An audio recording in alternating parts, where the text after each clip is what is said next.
우리가 듣는 말들 가운데에 풍자적인 이야기들이 있어요. 풍자적인, 그러니까 뭔가 현실을 풍자하거나 또 사람을 풍자하거나 어떤 지위를 풍자하거나 이런 풍자적인 글들이 있어요. 이런 글들을 통해서 사람들에게 뭔가 도전을 주거나 깨닫게 만들어 줍니다.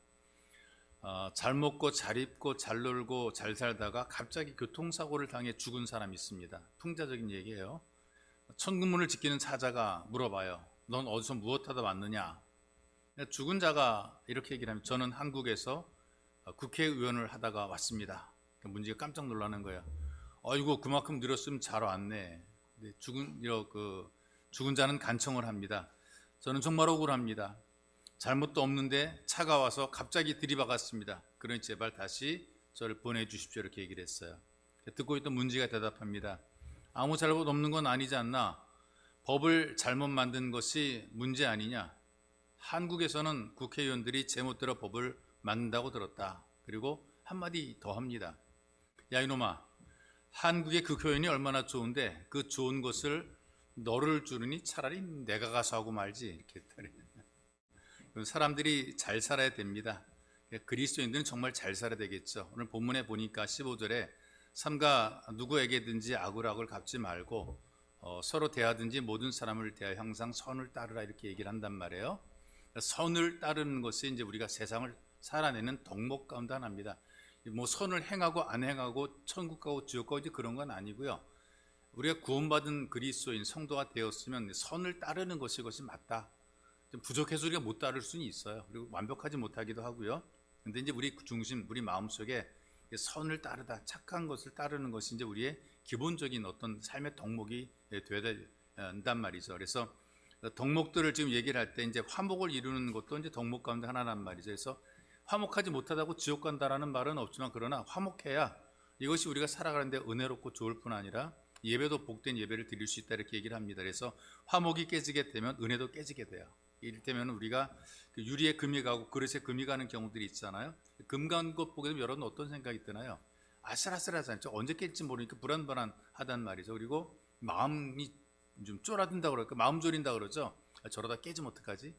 물을 더 부었을 때 물이 많이 차도 물이 좀 깨지면 어떡하지? 이런 마음가짐을 갖게 되는데요. 금이 간 상태로 살게 되면 어쨌든 간에 나도 힘들지만 주변의 모든 사람을 불편하게 만듭니다. 금 간 것, 느끼는 것, 보는 것 이거 자체가 굉장히 힘들단 말이에요. 그래서 화목을 이루는 삶을 살아가라 얘기를 하고 두 번째로는 오래 참으라는 것으로서 이 덕목을 만들어 놓고 있어요. 그래서 신앙생활의 모습이 어떻게 만들어지게 되느냐? 갑자기 크게 부자가 되거나 뭐가 보여주고 이런 것이 아니고 이게 오랜 인내 속에서 만들어지는 겁니다. 고난을 통과하고 어려움도 극복하고 그러면서 그 신앙들이 만들어지게 돼 있단 말이에요. 이런 인내할 수 있는 것이 뭐냐면 하나님 보신다. 다 보시고 계시고 다 아신다. 이런 믿음이 없이는 오래 참기가 힘든 거죠. 속상하고 속 뒤집어지고 힘들어서 못 사는 겁니다. 하나님께서 아시지, 다 보고 계시지. 이런 믿음이 있기 때문에 그래도 억울해도 속상해도 괴로워도 인내하고 참게 되는 겁니다. 그러고 나서 이제 우리가 이 땅을 살아가는 덕목 가운데 하나가 악을 모양이라도 버리고 선을 따르는 삶이 되는데요. 누구나 다 이 땅에서 잘 먹고 잘 입고 잘 살기를 원한단 말이죠. 그래서 잘 살기 위해서 목표가 있잖아요. 목표 이를테면 나는 몇 살까지 집을 사야 되고 어느 지위까지 올라가야 되고 얼마큼 벌어놔야 되고 이런 것들을 통계로 자꾸 제시를 해줍니다. 노후 자금은 얼마나 필요하고 얘기해주게 되니까 사람들이 살아가면서 목표를 세우는 거죠. 이만큼 내가 돈을 벌어야 되고 이만큼 내가 쌓아둬야 되고 이만큼 저축을 해놔야 되고 나름대로 자기 계산들을 만들어 놓고 이제 목표를 놓고 움직이면서 목표에 도달하게 됐을 때 성공했다 이렇게 얘기를 한단 말이죠. 어떤 분은 공부를 해서 학자가 되는 경우도 있습니다. 열심히 공부해서 목표를 이루기도 하고 일을 해서 어떤 금액 자기가 원하는 비용을 만들기도 하고 그러니까 나름대로 뭔가 개인의 목표가 있어요. 예술하는 사람들은 음악이라든가 미술이라든가 또 아니면 예능, 다양한 달란트 또 운동을 통해서 메달을 목에 건다든가 이런 걸 통해서 뭔가 목표를 나는 금메달 따는 게 목표야. 이렇게 하면 열심히 금메달에서 노력을 한단 말이죠. 어떤 콘텐츠에 나가서 금상을 따는 것 이것도 목표로 삼아서 움직이는 사람들이 있어요. 그래서 목표를 위해서 움직이게 되는데 이 목표를 이룹니다. 금메달을 목에 걸기도 하고요. 1등 되기도 하고요. 그런데 이랬다고 다 성공이냐? 그건 아닌 것 같아요. 목표를 이루는 과정도 되게 중요합니다.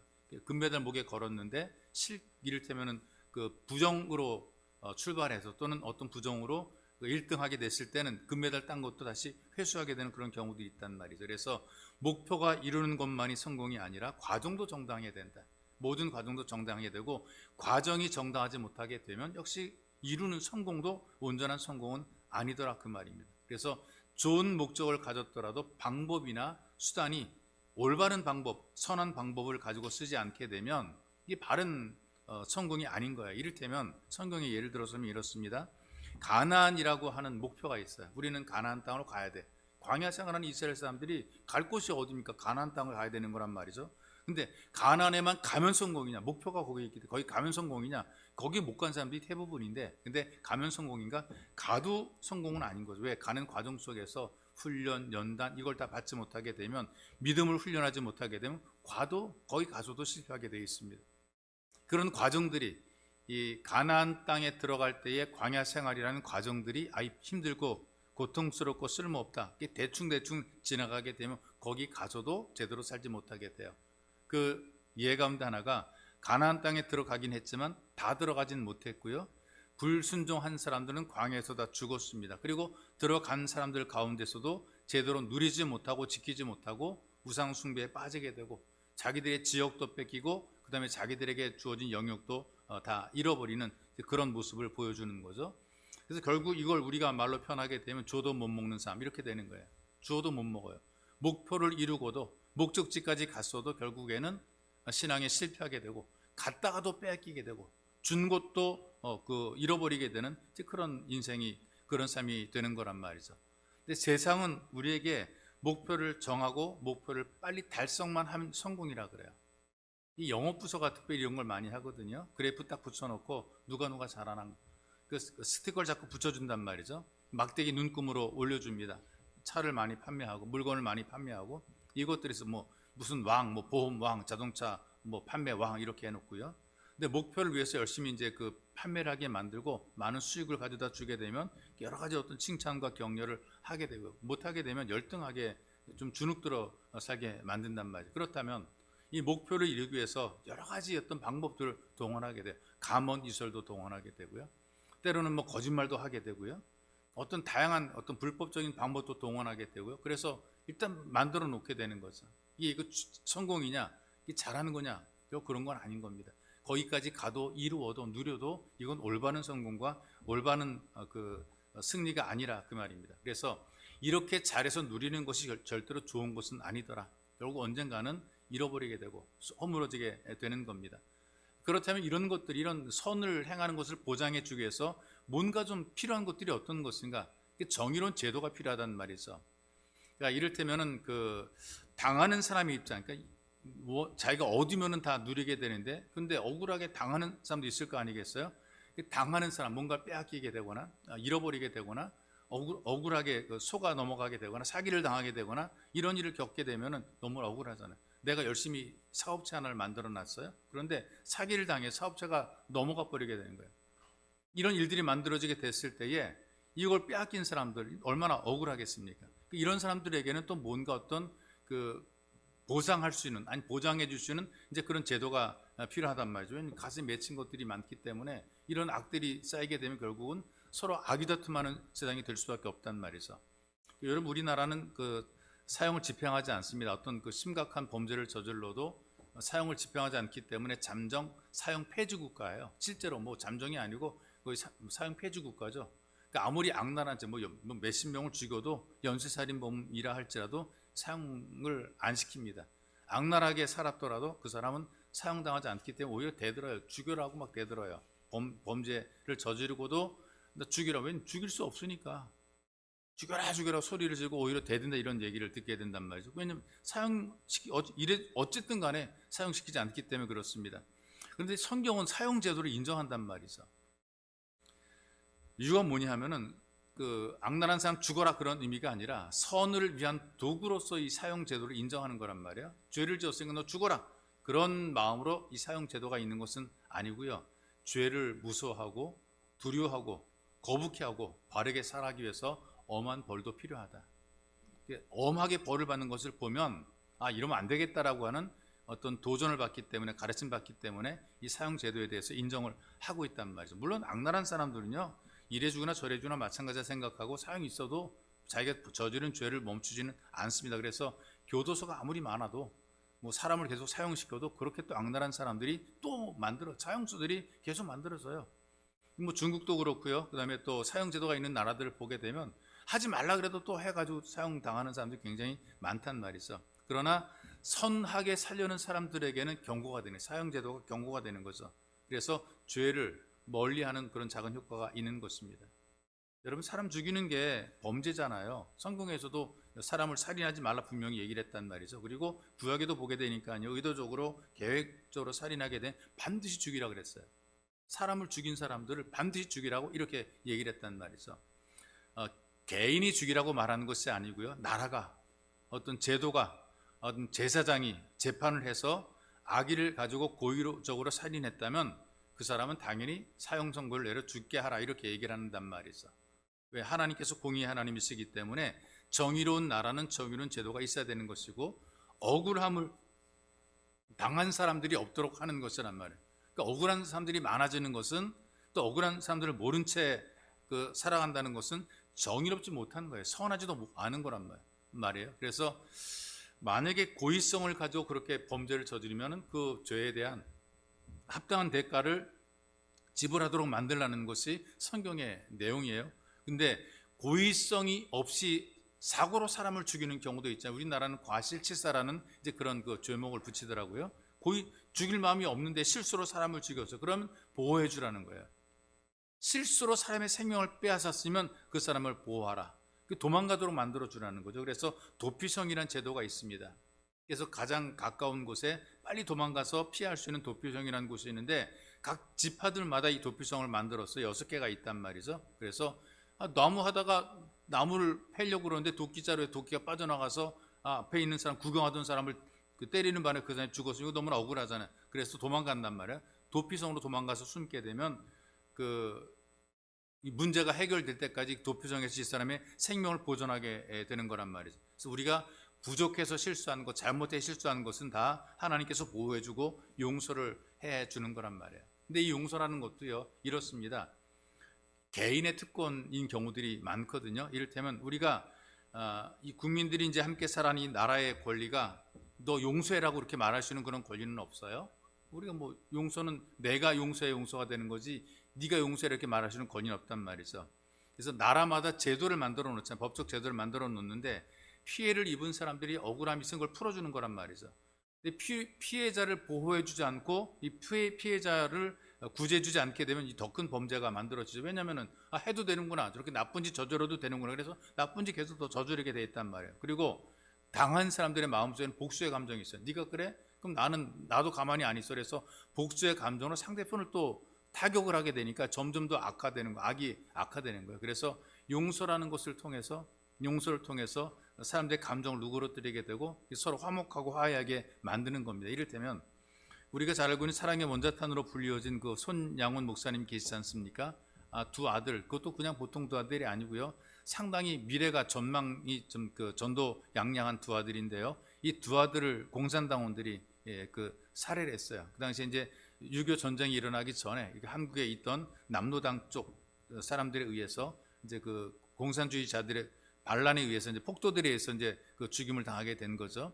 이 반란이, 여순 반란 사건이 평정이 되게 되었을 때에 이때 이제 공산 폭도들이 다 붙잡혔어요.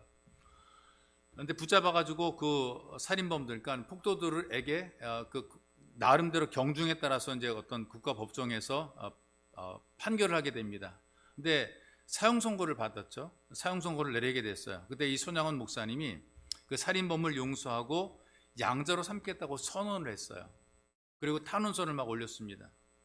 그 법적으로 말하게 되면 이 사람은 사형 받아야 되거든요. 그런데 사형시킨 것이 아니라 이 피해자 당사자가 내가 용서해주고 내 아들을 삼겠다, 그러니 죽이지 말라고 탄원서를 낸 거랍니다. 용서하겠다라고 탄원서를 냈고, 그 탄원서를 여러 사람에게 함께 모아서 냈기 때문에 재판관들도 감동을 받아가지고 그대로 판단했어요.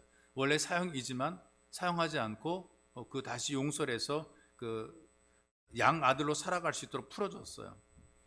자, 아들을 살인한 이 살인범을 용서할 수 있는 것은 아버지 특권입니다. 가족의 특권이란 말이죠. 그 가족의 특권이란 말이에요. 그런데 국가가 살인범을 용서해라, 양자 삼으라 이렇게 판결이 안 되는 거예요. 그거는 정당한 법이 아니란 말이죠. 치리를 해야 돼. 사형이라고 치리를 해야 되는 거죠. 그런데 사형이라고 하지만 그 당한 사람이 아닙니다. 내가 저를 용서할 테니까 저 사람을 살려주세요. 그래서 살려줄 수는 있는 거죠. 탄원을 받고 살려주시면. 그러나 범죄한 사람에게 죄를 정하는 것은 국가가 정하는 거, 국가가 또 용서라고 그렇게 권하지 못한단 말이에요. 교회 공동체도 마찬가지란 말이죠. 교회 공동체를 어지럽히는 이단 사입이라든가 또는 교회 질서를 어지럽히는 사람들에게 치리를 한다 그래, 치리한다 이렇게 얘기를 한단 말이죠. 교회가 재판을 하는 거예요.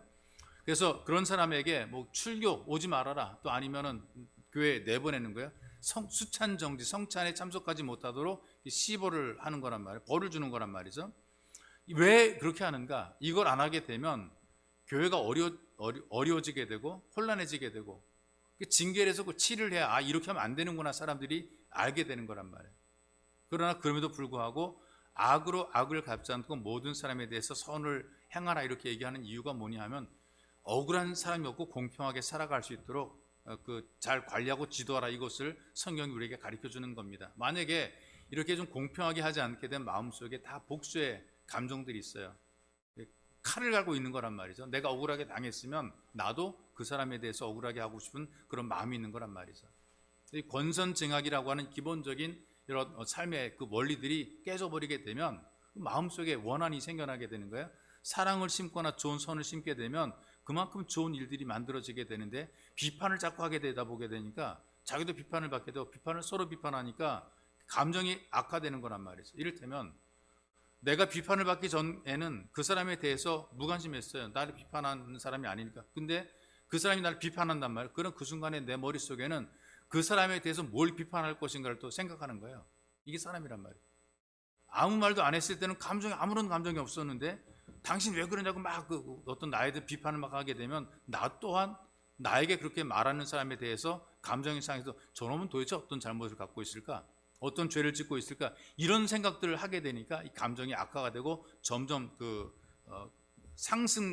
잘못된 상승 효과를 만들어내게 되는 거란 말이죠. 그렇기 때문에 내가 화를 심게 되면 화가 만들어지고, 저주를 심게 되면 저주가 만들어지게 되고, 비판하게 되면 비판을 나도 받게 되는 거란 말이에요. 그런데 복을 심게 되고 은혜를 심게 되면 그 은혜를 함께 거두게 되는 겁니다. 이걸 우리가 고백하는 주기도문을 통해서 예수님께서 우리에게 가르쳐준 내용이잖아요.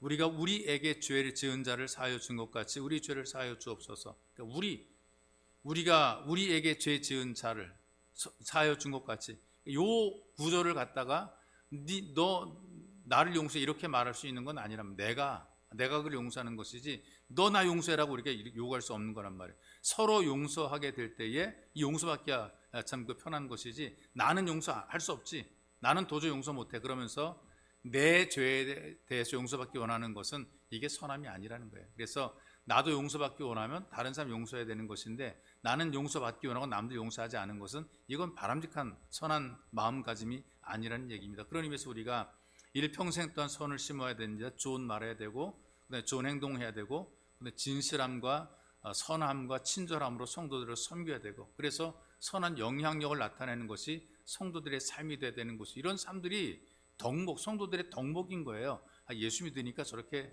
좀 선하게 살아가는구나, 이게 어떤 하나의 덕목이 되는 거란 말이죠. 하나님께서는 우리가 선하게 살아갈 때에 그 선을 거두게 만들어 놓으신단 말이죠. 여기에 이제 혼란이 오게 되는데, 나는 착하게 살았고 선하게 살았는데 거두어진 열매가, 선한 열매가 거두어지지 않고 막 굉장히 힘들고 어려워진단 말이죠. 그러니까 우리가 고민이 되는 거, 아니 이렇게 착하게 살아도 좋은 게 별로 없잖아, 이런 마음이 들게 되는데, 그런데 하나님께서 보시고 아신다 그랬기 때문에 내가 그런 좋은 열매를 거두지 못하게 되면 우리 자녀들이 그런 좋은 열매를 거두게 되어 있습니다. 이 땅에서 우리가 선하게 살았는데, 이 땅에 살아갈 때 우리가 좀 그 선한 열매를 거두지 못했으면 우리가 천국을 소유하게 되는 것이 있어.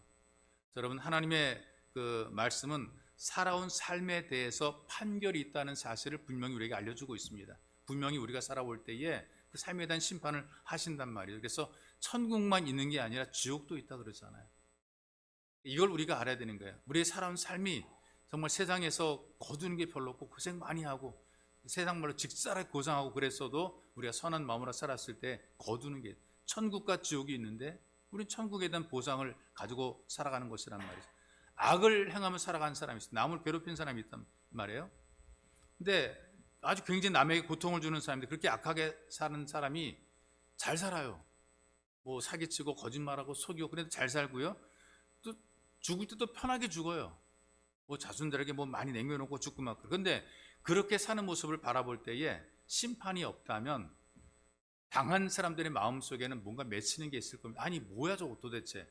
저렇게 악하고 나쁘고 저렇게 심하게 다른 사람에게 아픔을 주며 살았음에도 불구하고 저렇게 잘 살면, 죽을 때 저렇게 편하게 죽으면, 자식들이 저렇게 잘 되면 그건 뭐냐.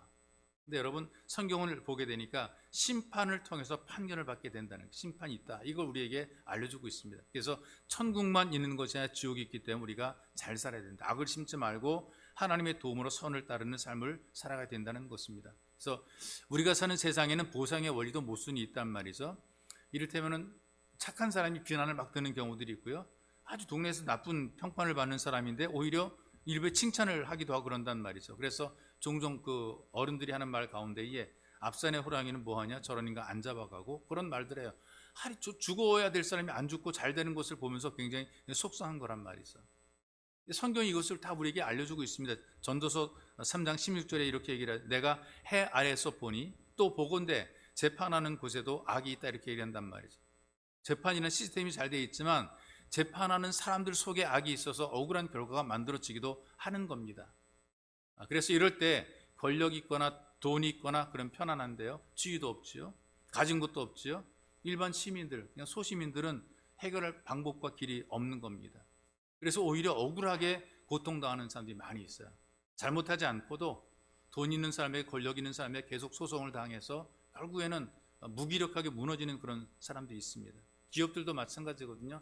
큰 기업들이 작은 기업들을 계속해서 압박을 하게 되면, 재판하고 소송하게 되면 작은 건 돈이, 자본이 없기 때문에 자본 있는 기업들에게 결국에는 지게 되고 내주게 되는 그런 일들이 만들어지게 되는 거예요. 그러니 이런 일을 겪은 사람들이 마음속에 어떤 생각이 드는가, 선하게 살아도 소용이 없다, 선을 따라도 어려움을 계속 겪는다면 이 선하게 사는 것이 바보처럼 사는 것이 아닌가, 이런 그 생각을 가지고 선하게 사는 것에 대해서 부정적으로 생각하는 사람들이 많아요. 악착같이 살아야 되고 악랄하게 살아야 되고 이런 마음을 갖고 사는 경우도 있단 말이죠. 그런데 이런 생각들을 우리가 바꿔야 됩니다. 왜냐하면 끝이 하나님께서 결국 판결하기 때문에 이걸 우리가 잘 판결하고 판단하고 이 땅에서 억울하고 속상해도 선을 향한 방법으로 우리가 살아가야 되는 것입니다. 그래서 예수님께서 살아간 방법도 보게 되면 누가 팔는지도 다 알고 계셨고 앞으로 유다가 어떻게 할 것인지도 알고 계셨단 말이죠. 어둠 속에 예수님 누군지 모르는 환경 속에서 유다가 얘기하잖아요. 예전에는 요즘에 등도 있지만 예전에는 가로등도 없잖아요. 그냥 어두컴컴한 곳입니다. 사람의 흔적만 보일 때에 유다가 이렇게 얘기를 합니다. 내가 가서 입맞추는, 인사하는 그 사람이 예수라고 미리 사인까지 하잖아요.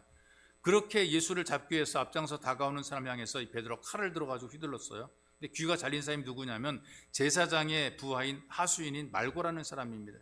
예수님께서 베드로를 말리잖아요. 검을 쓰는 자는 검으로 망한다 그러면서 귀를 붙여주는 거란 말이죠.